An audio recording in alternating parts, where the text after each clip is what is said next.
Hi guys, welcome to another episode 167, Clangin and Bangin with Mikey. It is what it is, right? On this episode today, what we're going to talk about is more about cerebral palsy, because it is definitely well, people have to be aware of what cerebral palsy is and how it affects, you not just your everyday life, but other complications with that, right? There's so many different versions of CP, so many different va- um, variables and things that people go through with CP, right? First things first, is not a disease. It's not something that you um, contract. It's just something that happens. Like I said last week, at birth, during birth, or right after birth, right? So there's different variations of it. So I had what it was just described to me as a mild version of CP. It just affects um my gait, how I walk. My twin brother had a more severe case of it, and yeah, it's actually a TMI, TBI, I should say, TBI injury, which is traumatic brain injury, because it affects your part of your brain where your fine motor skills are located, like your speech, your walk, all that stuff, right? Um, but yeah,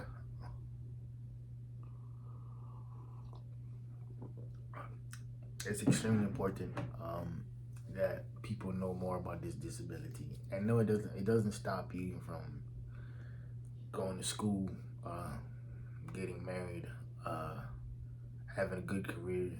I mean, there are limitations to it. Like, if I wanted to become a cop, I couldn't be a beat cop because I can't really chase anybody down because I can't really run.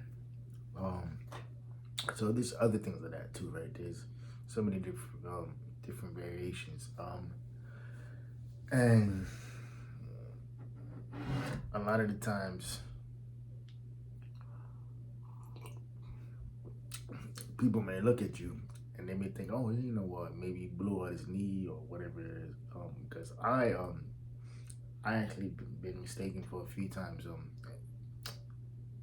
If I've been asked if I blew up my ACL because of how I walk. I was like, no, I got a physical disability. And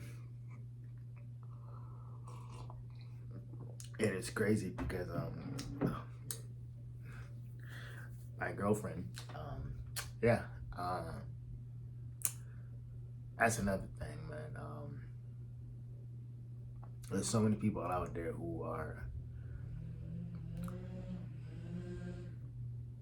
unaware of how what's the word I'm looking for, of how we're so capable in other arenas to handle business, right? Um,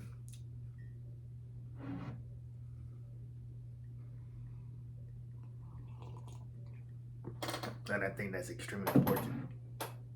Um, to have people not look at you disability first and then look at the person. It may take some time. It may take some a lot of trial and error, but it's definitely something that's worth it, because having an individual look at you for who you are. I don't care what your name is. I don't care what you do for a living. To have them look at you first and not have them look at the disability first says a lot. Not just about you and how they feel about you, but you know, just in general. Um, a lot of us who have a physical disability, a lot of people look at us and see the disability first, and then they realize like, oh shit, like this individual is actually pretty pretty well put together. Um, um, and there was a stat done, something like people with disabilities, they're 90% more, I think 90% more likely to never miss work, never call out, unless they absolutely have to, right? I like they're never ever late. And it's wild to me how people will sit there, some people will sit there and not realize that a lot of these able-minded people are mentally broken, right? And when you're dealing with people who have a physical disability, we're constantly having to show that we can do the work, that we're capable, and X, Y, and Z, right? Because we are. And I think, the more often people realize that, and the more they see that, and the more they see disabled people in the community who are college degree holders, who have masters in X, Y, and Z, or bachelors, whatever it is, some doctorates. I think, yeah, I knew a couple cats who had wasn't CP, but it was a disability. And last time I talked to them, they was going for their PhD. And I just think that's really, really important that people see us as individuals before they see the disability. And what's wild is, not wild, but what's interesting is that my girlfriend, she actually, she gets my sarcasm. Because growing up in a household that I grew up in, coupled with a disability, you have to be quick on your feet in more ways than one. And so,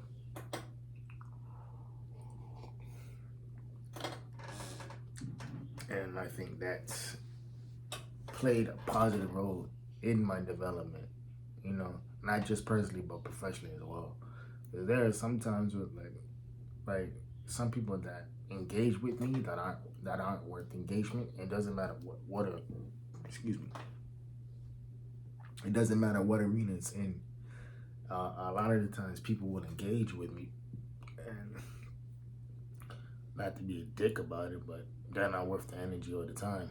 Or I can see their bullshit coming from a mile away, and I'm like, yeah, I'm not really fucking with that. And it's true. I think a lot of people will sit there and not understand that, everything somebody goes through. They may sympathize, they may try to understand and bless their heart, And there are some people out there who legitimately will do that.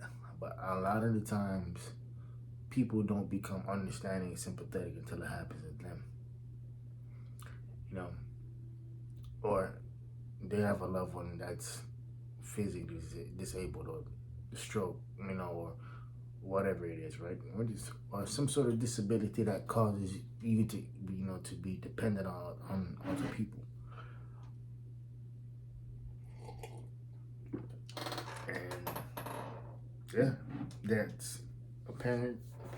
That's definitely something that a lot of people have to be aware of. March is, Cerebral Palsy Awareness Month, and what's wild is a lot of people won't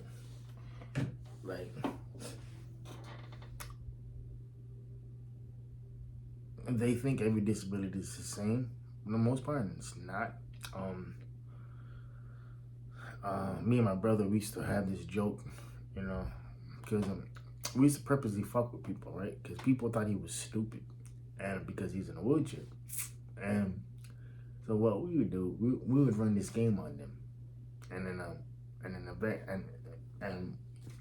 it was basically a memory game. And so what my brother would do the next time he sees these individuals, he would bring up the conversations from the previous talking points from the previous conversations, and he would bring that up, you know, or when people annoyed him, he would bring up certain details that, you know, people didn't know that he knew about him.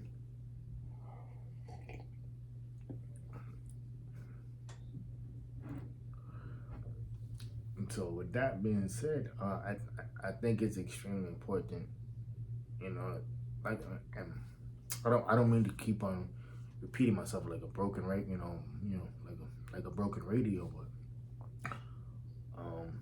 it's important that we see people for who they are, disability or not. And you don't have to donate to Special Olympics. You don't have to do X, Y, and Z. Just people for who they are. You know, don't pander to us. Don't treat us differently. You know, just treat us as human beings, because that's all we want. Like, nobody wants to be born with a physical disability or any type of disability for that matter. But at the same time, if you are saddled with that obstacle in your life, make the best of it.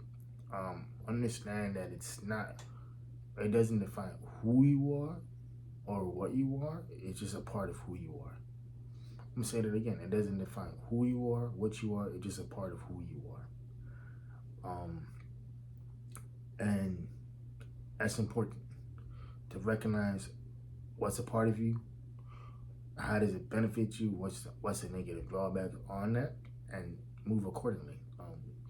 You don't want to create a situation where it's always a woe is me type of shit, because, to be honest with you, nobody cares. And the quicker you figure that out, the better off you'll be, because everybody's facing their own demons, their own battles. And once you figure out what is the best thing for you, you'll be okay. It's you having the ability to understand that not everybody's for you, not everybody's gonna be for you, and that's fine. You can't take everybody with you. You can't make everybody understand. All you can do is try your best to understand yourself and keep moving forward. All right, y'all, just about 13 minutes here like that. Y'all won't get back. Hope y'all keeping the 4 P's. Private plan, positive pushing. I'll see y'all next week. I love y'all. Ghosts. Like I always say, know your worth because you're better than what you are. Peace.